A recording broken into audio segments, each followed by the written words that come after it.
Hi అండి. నమస్తే. Welcome to అమ్మాయి లోకం. అందరూ ఎలా ఉన్నారు? నేనైతే చాలా బాగున్నాను. మీరందరూ కూడా బాగుండాలని మనస్ఫూర్తిగా కోరుకుంటున్నాను.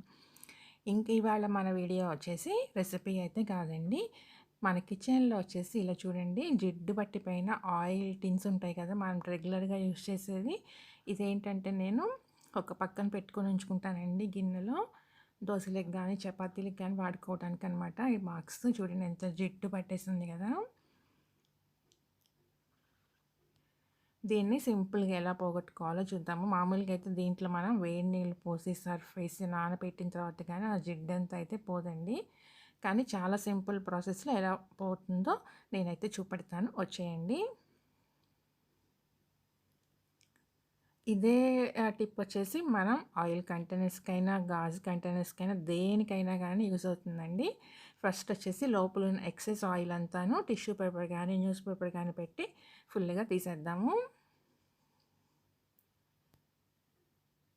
ఇప్పుడు చూడండి 2 టేబుల్ స్పూన్లు బియ్యపిండి అయితే తీసుకొచ్చానండి నేను. కానీ దీంట్లో ఒక్క టేబుల్ స్పూన్ కూడా యూజ్ అవ్వదు. చూపిస్తాను చూడండి.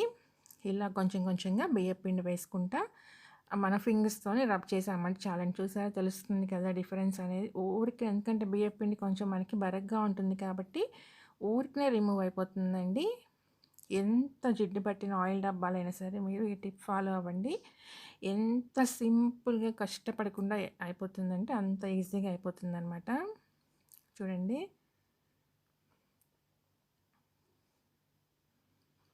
మామూలుగా అయితే ఇంత ఆయిల్ జిడ్డు పట్టేసిన ఆయిల్ డబ్బాలు క్లీన్ చేయడం అంటే అంత ఈజీ అయిన విషయం కాదండి. మనం కిచెన్‌లో గంటలు గంటలు పని చేయాల్సిన అవసరం లేకుండా ఇంత చిన్న చిన్న టిప్స్ కనుక మనం ఫాలో అయ్యామంటే జస్ట్ మన పనొచ్చేసి మినిట్స్‌లోనే అయిపోతుందండి.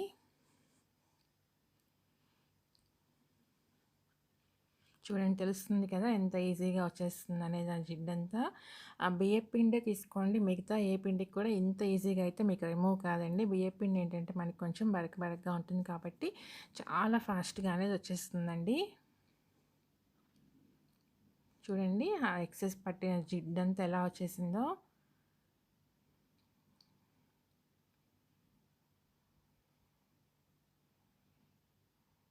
తెలుస్తుంది కదా డిఫరెన్స్ అనేది మీకు.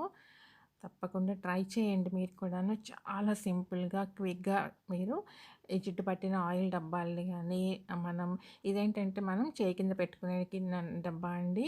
రెగ్యులర్‌గా యూజ్ చేసుకోవడానికి చపాతీ, దోసలకి.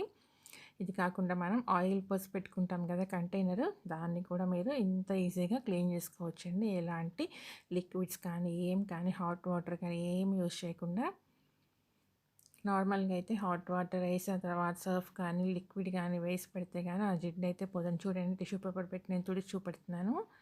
ఎంత ఫాస్ట్‌గా, క్విక్‌గా క్లీన్ అయిపోయిందనేది అంత జిడ్డు పట్టింది కూడా. ఇప్పుడు ఇటువైపు కూడా నేను చూపెడతాను చూడండి క్లీన్ చేసి.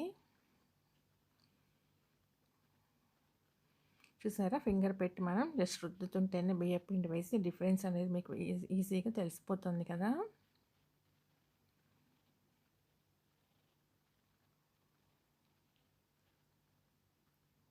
చూసారా ఇలాంటి వేడి నీళ్ళు కానీ ఏమి యూజ్ చేయకుండా లిక్విడ్స్ కానీ ఇలానే మనం బాక్స్ కూడా కిందున్న గిన్నె కూడా క్లీన్ చేసేసుకున్న తర్వాత మొత్తం నీట్‌గా అయిపోయిన తర్వాత జస్ట్ ఒకసారి మనం మన అంట్లు కడిగే లిక్విడ్ పెట్టేసి పైన కడిగేసామంటే చాలండి. మెరిసిపోతా ఉంటదనమాట బాక్సు. చూడండి తెలుస్తుంది కదా డిఫరెన్స్ అనేది ఇక్కడ మీకు. అంతేనండి మొత్తం అంతా అలానే క్లీన్ చేసేసుకుందాము.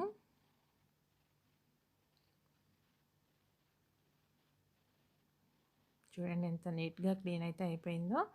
ఇప్పుడు ఒకసారి నేను సోప్ లిక్విడ్ పెట్టి క్లీన్ చేసేసుకొస్తానండి. చూద్దురు కానీ ఎంత మెరిసిపోతా ఉంటదో. బియ్యం పిండి చూడండి ఒక్క స్పూన్ కూడా మనకి ఇంకా యూజ్ అవ్వలేదనమాట. మిగతా పిండంతా అలానే ఉండింది. ఇవాళ వీడియో అయితే అంతేనండి. తప్పకుండా ట్రై చేయండి. మీకు ఎలా వచ్చిందో నాకైతే కమెంట్ పెట్టేసేయండి. అలానే ఫస్ట్ టైం మనం చూస్తున్నట్లు తప్పకుండా సబ్స్క్రైబ్ చేసుకొని చూడండి. ఒక లైక్ ఇచ్చేయండి. మీ ఫ్రెండ్స్‌కి, ఫ్యామిలీ మెంబర్స్‌కి షేర్ చేయండి. చూసారు కదా ఎలా మెరిసిపోతుందో డబ్బా అనేది. ఇందాక చూసిన దానికి దీనికి ఏమన్నా సంబంధం ఉందా? చూసారు కదా! తప్పకుండా మీరు కూడా యూజ్ చేసి పనైతే చాలా ఫాస్ట్‌గా ఫినిష్ చేసుకోండి. ఈరోజు వీడియో అయితే ఇంతేనండి. రేపు ఇంకో కొత్త వీడియోతో మేము ముందుకు వచ్చేస్తాను. Thank you for watching.